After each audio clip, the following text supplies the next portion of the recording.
요한일서 5장 6절에서 13절 말씀. 이는 물과 피로 임하신 이신이 곧 예수 그리스도시라. 물로만 아니요 물과 피로 임하셨고 증언하는 이는 성령이시니 성령은 진리니라. 증언하는 이가 셋이니 성령과 물과 피라. 또한 이 셋은 합하여 하나이니라. 만일 우리가 사람들의 증언을 받을진대 하나님의 증거는 더욱 크도다. 하나님의 증거는 이것이니 그의 아들에 대하여 증언하신 것이니라. 하나님의 아들을 믿는 자는 자기 안에 증거가 있고 하나님을 믿지 아니하는 자는 하나님을 거짓말하는 자로 만드나니 이는 하나님께서 그 아들에 대하여 증언하신 증거를 믿지 아니하였음이라. 또 증거는 이것이니 하나님이 우리에게 영생을 주신 것과 이 생명이 그의 아들 안에 있는 그것이니라. 아들이 있는 자에게는 생명이 있고 하나님의 아들이 없는 자에게는 생명이 없느니라. 내가 하나님의 아들의 이름을 믿는 너희에게 이것을 쓰는 것은 너희로 하여금 너희에게 영생이 있음을 알게 하려 함이라. 자, 우리는 지난 시간에요, 새 증인이라는 제목으로 본문 6절부터 8절의 세 절의 의미를 자세하게 살펴봤습니다. 성령과 물과 피, 이 세 증인이란 예수가 그리스도라는 사실을 증언하고 있는 이들이었어요. 하나님이신 성령님과 더불어서 예수의 그 공생의 시작과 그 끝을 가리키는 그 세례받으심과 십자가 죽으심의 사건을 물과 피로 의인화시켜서 일컫는 말이 새 증인이었죠. 자, 오늘은요, 그 다음 절로 이어지는 9절부터 보는데, 요한은 지금까지의 이 진술들이요, 단순히 인간에게서 기원한 것이 아니라고 말하고 있어요. 하나님께 궁극적으로 기원을 둔다는 사실을 일깨워주고 있는 것이 9절부터의 말씀입니다. 9절을 함께 보겠습니다. 9절 한 절만 시작. 만일 우리가 하나님 사람들의 증언을 받을진대 하나님의 증거는 더욱 크도다. 하나님의 증거는 이것이니 그의 아들에 대하여 증언하신 것이니라. 여기 보면요, 증언, 또 증거, 또 증거, 이렇게 명사형 말이 3번 나오는데요, 이게 다 말투리아라는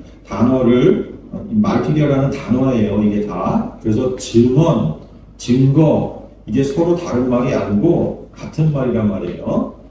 증거보다는요, 증언이라는 말로 통일해서 번역하는 게 더 언어에서의 뉘앙스를 살려줍니다. 그러니까 여러분, 증거라고 번역된 이 단어들은 증언으로 여러분들이 바꾸어서 읽으면 좋겠어요.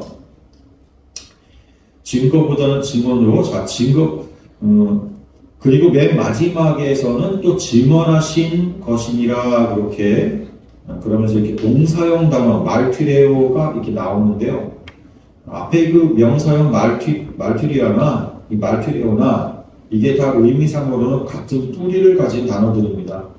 이 말투리아는 증언이라는 명사고, 여기 맨 마지막에 말투레오, 이것은 증언하다라는 동사. 자, 이 구절은요, 단순히 하나님의 증거가 사람들의 증거보다 더 크다, 그런 일반적인 주장을 하는 게 아니에요.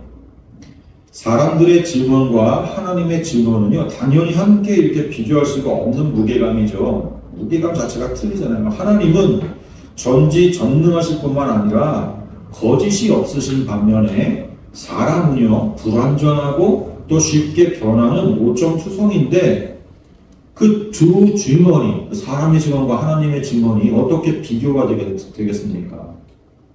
당연히 사람보다는 하나님의 증언이 더 큰 가치가 있죠. 그러니까 이 9절 말씀은 사람의 증언보다 하나님의 증언이 더 중요하다는 당연한 말을 하려는 게 아니라, 하나님의 증언의 그 본질이 다른 어떤 것이 아니라 바로 그의 아들 예수에 관한 것에 있다는 특수한 주장을 하는 구절이에요. 이 구절이 사람의 증언과는 비교할 수 없이 중요한 그 하나님의 증언이 다름 아닌 그의 아들 예수를 알게 하는데 초점이 맞춰져 있다는 거예요. 우리는 성경을 통해서 과연 뭘 알게 되는 거예요? 우리는 사람들은요, 자기들만의 관점, 또 자기들만의 관심사를 가지고서 성경을 봐요. 이 세상을 살면서 어려움에 직면하고 또 뭔가 풀리지 않을 때마다 성경 속에서 혹시 그 해답을 얻어보려고 시도한단 말이에요. 성경 속에서 등장하는 인물들 가운데 또 지금의 나와 비슷한 삶의 문제를 만난 사람이 없나? 지금의 내 상황이 성경 속의 어느 장에서 똑같이 발견할 수 있지 않을까? 이렇게 기대하면서 부지런히 찾아보기도 한단 말이죠. 그건 이 세상살이를 좀 더 쉽게 헤쳐나가기 위한 어떤 지혜를 성경 속에서 얻어보려는 의도로 성경을 보는 거예요. 종종 기대했던 구절과 또 장을 찾아내고서는 역시 성경은 우리 삶에 큰 도움을 주는 바이블이라고 감탄하곤 합니다. 내가 원하는 답을 찾기 위한 참고서로 성경을 이용하는 거죠. 잘 봤다 이렇게. 하지만 성경은 하나님의 아들을 알게 하는 하나님의 증언으로만 가득 차 있어요. 그게 성경이에요. 하나님의 증언인 성경은 그의 아들 예수, 그의 아들 예수를 우리에게 알게 하는데요. 그 목적이 있는 거예요. 힘겨운 이 세상살이를 헤쳐나가기 위한 안내서로서 성경을 잘 활용하는 사람이어도 그 속에서, 그 성경 속에서 예수 그리스도 하나님의 아들을 알게 되는 그런 경험을 갖지 못한다면요. 그는 하나님의 증언을 듣지 못한 사람일 뿐이에요. 그렇게 반복하고 힘주어서 증언하셨음에도 불구하고 결국 하나님의 그 증언을 듣지 못한 귀머거리에 불과한 거란 말이죠. 그런 사람들은 이 세상에서 아무리 폼나는 인생을 살게 된다 그래도요, 이 세상 삶만으로 끝입니다. 그냥 죽으면 아무것도 아닌 무로 돌아갑니다. 역사의 길이 남아서 후세에 그 이름이 알려진다고 해도요, 이 세상의 유통기한이 정해져 있기 때문에 그 유통기한에 따라서 소멸되고 마는 거예요. 그냥. 그게 바로 헛되고 헛된 허무한 인생이에요. 사람들은 역사책에 이름 남기는 걸 그렇게 가치 있다고 호들갑을 떨지만 성경은요, 사람들의 죽음 이후에 심판이 있고 또 그 아들 예수를 알지 못하는 자들, 그 아들 예수를 믿지 않고서 그 아들과 사귐이 없는 자들은요, 모두 다 하나님과 상관없는 자들로 분류를 해가지고 그렇게 분류돼서 그에 합당한 벌을 받는다는 거예요. 성경은. 이 세상은 그 심판대에서 시험을 치르기 위한 수험생으로 사는 기간일 뿐인 거예요. 하나님의 아들 예수를 알아야지 시험에 합격할 수가 있잖아요. 본문을 보세요. 하나님의 증거는 이것이니, 자, 말투리아 증언이라고 그랬어요. 증거는 증언. 하나님의 증언은 이것이니 그의 아들에 관하여 증언하신 것이니라. 요한은, 사도 요한은 복음서에서도 분명하게 기록했어요. 복음서 요한복음 5장 39절 말씀 봅니다. 같이 시작. 너희가 성경에서 영생을 얻는 줄 생각하고 성경을 연구하거니와 이 성경이 곧 내게 대하여 증언하는 것이니라. 사도 요한은요, 이렇게 일관성 있게 하나님께서 우리에게 알려주려는 그건 그의 아들 예수 그리스도라는 거예요. 그러면서 또 본문 10절을 보세요. 10절.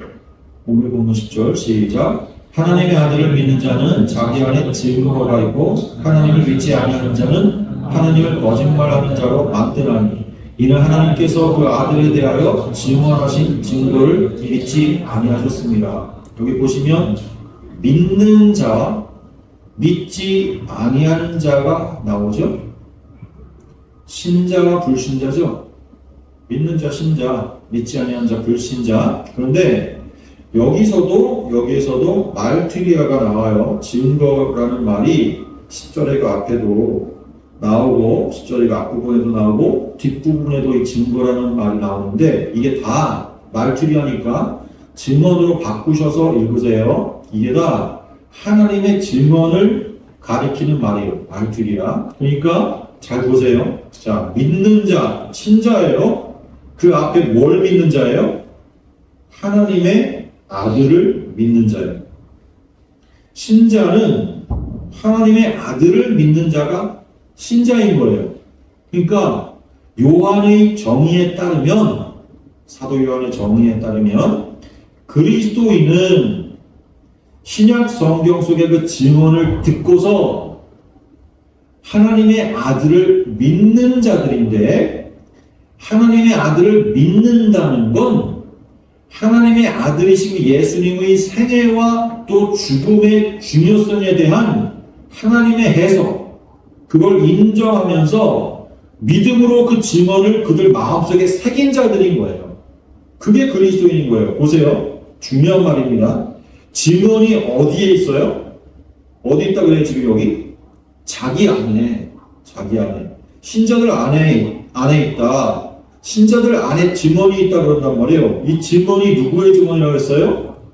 하나님의 증언이죠. 하나님의 증언은 성경에 기록되어 있던 건데, 그것이 신자들은요, 자기 안에 들어와 있는 자들이에요. 그 증언이. 믿음으로 신자들 안에 그 증언, 그 하나님의 증언이 들어온 거예요. 하나님의 증언을 자기 안에 둔 자들, 그게 신자인 거예요. 그래서 문제가 있어요. 무슨 문제예요? 신자 아닌 자들은요, 도대체 이 증언을 가질 수가 없어요. 열심히 읽고 연구한다고 가질 수 있는 게 아니라고요. 이 하나님의 증언은 그들 속에 주어지게 되는 거예요. 누구 속에? 신자들 속에. 그러니까 신자 아닌 사람들과 섞일 수가 없어요. 그래서 나뉘어지는 거예요. 생각이 나눠지고 행동이 엉뚱한 방향으로 서로 다르고 하나가 되지 못하는 거예요. 그래서 결국은 여기 요한일서에서도 나왔지만 그 다른 생각을 가진 이들, 다른 방향으로 행동하는 그들은 교회 밖으로 나가게 되는 거예요. 그래서 교회의 역사는 항상 시간이 흐름에 따라서 계속 나뉘어지는 거예요. 진짜와 가짜로 계속 나뉘어져서 가짜가 버티다 못해서 나가게 되는 거예요, 그냥. 결국은. 그 마지막 날 하나님 앞에서는요, 몇 사람 안 남는 거예요, 그래서. 다 똑같이 믿는다고 출발을 했는데, 그 안에, 자기 속에 그 증언을 갖지 못한 자들은, 그 증언을 소유하지 못한 자들은 떨어져 나가는 거예요. 못 버티는 거예요. 자꾸 엉뚱한 소리 하다가 반대쪽으로만 자꾸만 가는 거예요. 불신자는요, 여기 그러잖아요. 그들 안에 그 하나님의 증언이 없어요. 왜죠? 믿지 않으니까. 10절이 그 말하고 있잖아요. 10절이. 근데 이게 왜 심각한 거예요? 믿지 않아서 그 안에 하나님의 증언을 두지 않는다는 건, 그 마음속에 하나님의 증언을 두지 않는다는 건 하나님을 거짓말하는 자로 만드는 거라 그러잖아요. 예? 하나님을 거짓말하는 자로 만드는 거라는 요 말은, 요 표현은 요한이 벌써 두 번째로 하는 말입니다. 앞에 1장에서도 나온 표현이죠. 언제 그랬습니까? 보세요. 1장 10절 같이 봅니다. 시작. 만일 우리가 범죄하지 아니하였다 하면 하나님을 거짓말하는 이로 만드신 것이니 또한 그의 말씀이 우리 속에 있지 아니하니라. 보세요. 1장에서 나왔었습니다. 빛이신 하나님께서 우리를 비추시면요, 감추고 있었던 우리의 죄가 샅샅이 드러나게 됩니다. 그때 우리 죄를 자백해야 하거든요. 우리 죄 자백하라고 낱낱이 보여주는 거예요. 자백하지 않으면 우리는 스스로를 속이면서 하나님께 거짓말하는 거예요. 그런데 끝까지 하나님이 들추어내신 내 죄를 보고서도 자백하지를 않고 나는 죄인 아니라고 범죄하지 않았다고 우기게 되면 그게 뭐다? 결국은 하나님을 거짓말쟁이라고 말하는 것과 같다는 거라고 그랬단 말입니다. 하나님은 빛을 비추셔서 우리 죄를 보여주셨는데 우리가 자백하지 않으니까 죄를 그렇게 들춰내신, 까발리신 그 하나님을 오히려 나쁘다 하는 결과가 되어버리는 거예요. 이 1장 10절에서도 그 하반절에 그게 뭐 때문이래요? 결국 뭐 때문이래요? 또한 그러면서 말하잖아요. 그의 말씀이 우리 속에 있지 아니하니라. 자백하지 않으면 말씀이 우리 속에 있지 않아서 그런 거다. 하나님의 말씀이 그 속에 없는 자들이 그러는 거란 말이에요. 하나님의 말씀을 안에 들이지를 않고 튕겨낸 결과라는 거예요. 불신자는 그런 겁니다. 하나님의 말씀, 하나님의 증언을 믿음으로 받지를 않고 튕겨냅니다. 그래서 하나님의 말씀과 다른 말을 쏟아내는 거죠. 하나님의 증언과 맞지 않는 주장을 하는 거예요. 그런 사람들이 이 요한 서신을 받는 무리들 가운데 있었다가 나갔다는 거예요. 하나님께서 하시는 증언이 그의 아들에 대한 것이라는 건, 그의 아들에 대한 것이라는 건 구체적으로 예수의 삶과 죽음에 대한 증언인 거예요. 하나님의 아들을 믿는 사람은 5장 1절에서 보면 하나님에게서 난 자들이라고 그랬고요. 또 5장 5절에서는 세상을 이긴 자들이라고 그랬어요. 그리고 오늘 10절에서는, 오늘 본문의 10절에서는 그들의 마음속에 하나님의 증언을 가지고 있는 자다 그래요. 그게 하나님의 아들을 믿는 사람이에요. 하나님에게서 난 자, 또 세상을 이긴 자, 또 하나님의 증언을 자기 안에 가진 자, 이거 누굽니까? 이게 누구예요? 이게 예수죠, 예수. 요한은 복음서에서 예수 그리스도가 바로 그런 분이라고 소개를 했었어요. 복음서에서. 그리고 이 요한일서 성도들에게 보낸 편지에서는요, 그 예수와 똑같은 자들이 또 신자들이라고 하는 거예요. 신자들이라고. 마지막 11절부터 13절까지 전부 읽으세요. 11절부터 13절까지 한꺼번에 같이 봅니다. 시작. 또 진리는 이것이니 하나님이 우리에게 영생을 주신 것과 이 생명이 그의 아들 안에 있는 그것이니라. 그들이 있는 자에게는 생명이 있고 하나님의 아들이 없는 자에게는 생명이 없느니라. 내가 하나님의 아들의 이름을 믿는 너희 이것을 쓰는 것은 너희로 하여금 너희의 영생이 있음을 알게 하려 함이라. 요한일서의 본론이 시작을 하는, 요한일서 서신서 전체에 본론이 시작하는 1장 5절을 보면요, 거기에 카이 에스틴 파우테 헤 앙겔리아, 그러니까 이것이 그 소식입니다 라는 말로 시작이 되었어요. 그리고는 이것이 그 소식입니다 하면서 그 이것에 대해서 그 뒤부터 쭉 나열하기 시작하거든요. 그래서 본론이 쭉 나온단 말이에요. 그리고 본론의 마지막인 이 오늘 본문의 5장 11절에서도 카이 파우테 에스틴 헤 마트리아, 이것이 그 증언입니다 라는 말을 앞에 딱 놓고 그 뒤로 이것이 가리키는 그 증언의 그 알맹이가 되는 내용을 적어내려가는 똑같은 형식으로 기록되어 있습니다. 그러니까 또 증거는 이것이니 그 바로 뒤에 붙어있는 부분이 핵심인 거예요. 말하고자 하는 바, 이것이라고 딱 지적한 그것 보시면 영생 그리고 생명이란 말이 나와. 12절과 13절까지 부연되면서 덧붙여지면서 생명에 대한 말이 계속된다고. 요한이 먼저 쓴 그 복음서와 마찬가지로 요한 1서 본론 부분이 생명에 대한 약속으로 끝나고 있는 거예요. 예? 복음서 말씀도 한번 비교해 보세요. 요한복음 보세요. 20장 30절과 31절 그리고 이 요한 1서 5장 13절을 함께 놓고 보겠습니다. 함께 봅니다. 30절과 31절 읽어보세요. 시작. 예수께서 제자들 앞에서 이 책에 기록되지 아니한 다른 표적도 많이 하셨으나 오직 이것을 기록함은 너희로 예수께서 하나님의 아들 그리스도심을 믿게 하려 함이요 또 너희로 믿고 그 이름을 힘입어 생명을 얻게 하려 함이니라. 요 복음서의 요 말씀과 요한일서 5장 13절 오늘 본문에 나오는 내가 하나님의 아들의 이름을 믿는 너희 이것을 쓰는 것은 너희로 하여금 너에게 영생이 있음을 알게 하려 함이라.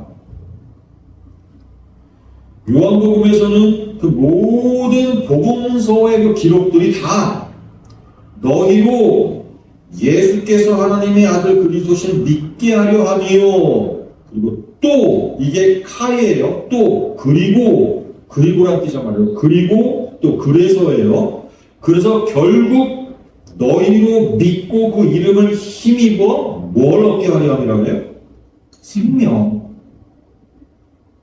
너희로 생명을 얻게 하려고 복음서를 기록했다. 그랬죠? 복음서에서 그렇게 얘기했어요. 요한복음서. 여기 얻게 하려고의 그 에코라는 단어가 나오는데 얻는다라는 단어, 이 에코, 이게 변형형으로 에케테라고 쓰였어요. 이 가정법으로 쓰인 거예요. 그래서 에케테가 된 거예요. 에코라는 단어가 에케테로 쓰였어요. 그러니까 이 가정법이라는 건 아직 발생하지 않은 것을 소원하는 거예요. 그래서 가정법이에요. 근데 여기 오늘 우리 본문의 요한 1서의 서신서에서는 너에게 영생이 있음을 있다라고 하는 여기 그 에코가 직설법으로 변형이 되어 쓰였어요.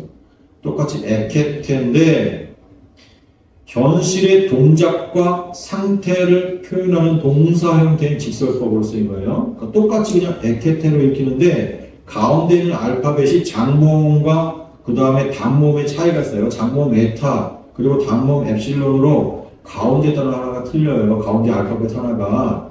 그래서 앞에 요한복음의 에케테는 에케테 이렇게 길게 읽어야 되는 거고 요한 1서에 나오는 에케테는 짧게 에케테 이렇게 읽어야 되는 거예요.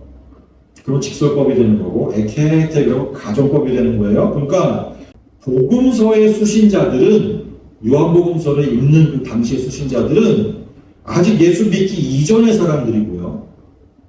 이 서신서 요한 1서의 수신자들은 그 복음서를 읽고 믿음을 갖고 믿는 사람들 교회의 신자들이기 때문에 그런 거예요.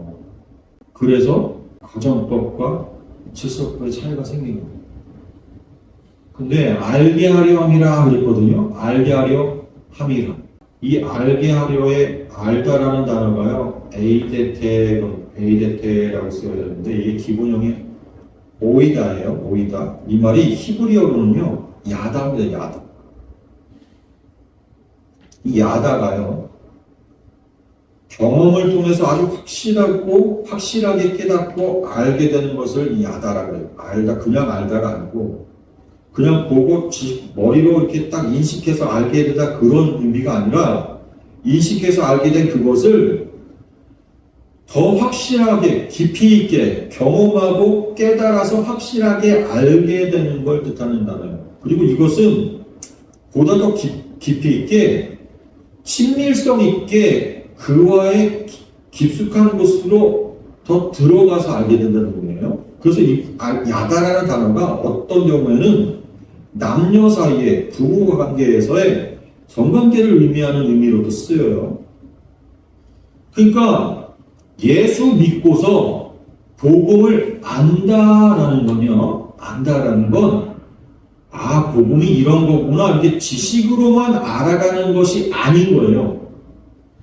우리가 하나님을 안다라고 할 때는요, 머리로 아는 것을 말하는 게 아니란 말이에요. 그건요, 깊은 교제를 통해서 친밀도를 쌓고 경험을 축적해서 진짜 내밀한 관계를 통해서 알게 되는 것을 말하는 거예요. 계속해서 알아간다는, 계속해서 교제를 해나간다는 의미가 안다예요. 그러니까 여기서도 알게 하려 함이라 그랬거든요. 이게 뭐예요? 너희가 이제 그 예수를 알았으면, 에코했으면, 이제 오이다 해야 된다는 거예요. 오이다 해야 된다는 거예요. 그 오이다가 뭐라고요? 깊은 교제 속으로 들어가는 거예요. 우리는 하나님과의 그 실제적인 교제를 위해서 하나님의 말씀을 보고 또 보는 거예요. 그걸 머릿속에 이렇게 쌓아나가는 게 아니라 그 하나님과 교제하기 위해서 성경을 보는 거라니까요. 그런 거예요, 우리 왜 TV 속에서 보는 우리가 좋아하는 무슨 연예인 같은 연예인을 이렇게 TV에서만 보다가 내가 그 연예인을 잘 알지요. 맨날 봤으니까. 근데 그 연예인이 나를 압니까? 그 사람은 나를 본 적이 없어요.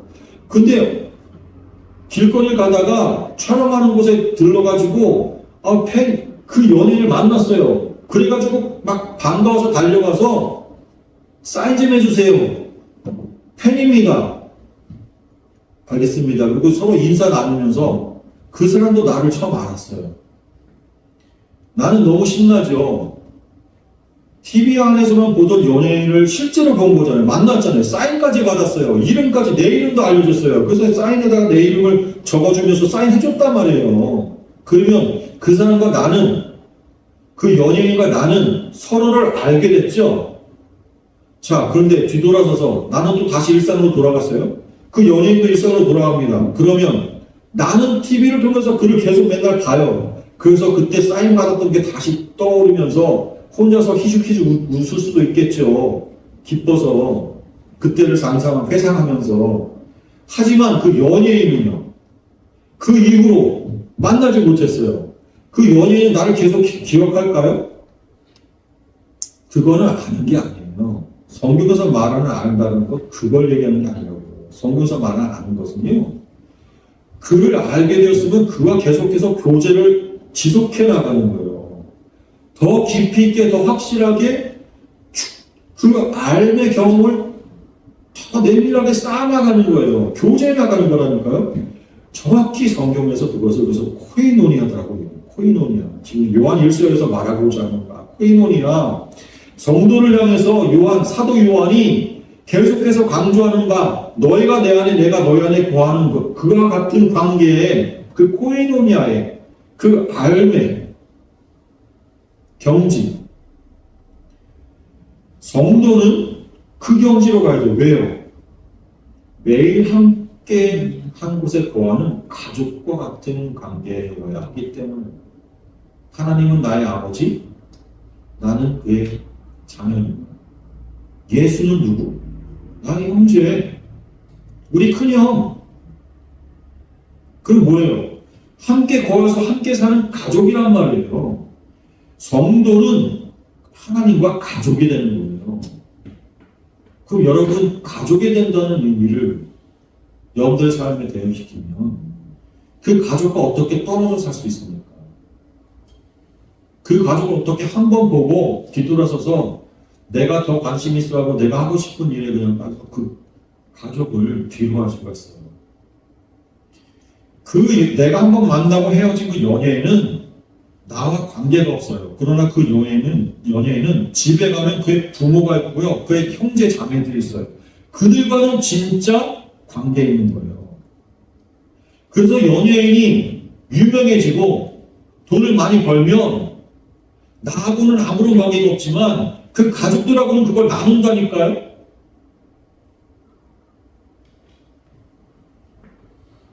우리가 하나님을 믿는다는 것은 이 오이다의 관계까지 가는 거예요.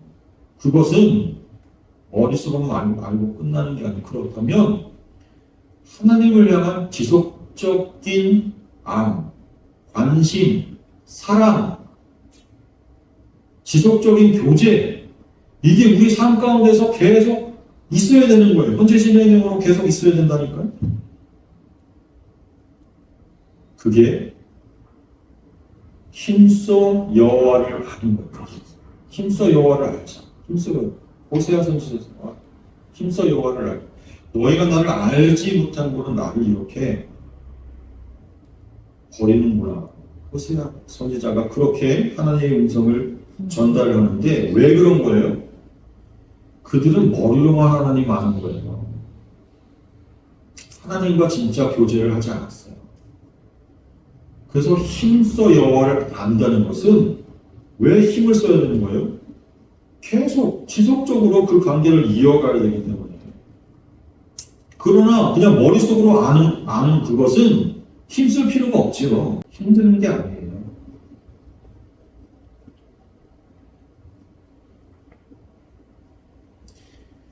그래서 하나님의 질문이 우리 안에 들어오지 못하면 하나님과의 그 교제를 이루어간다는 건 상상이 안 돼요.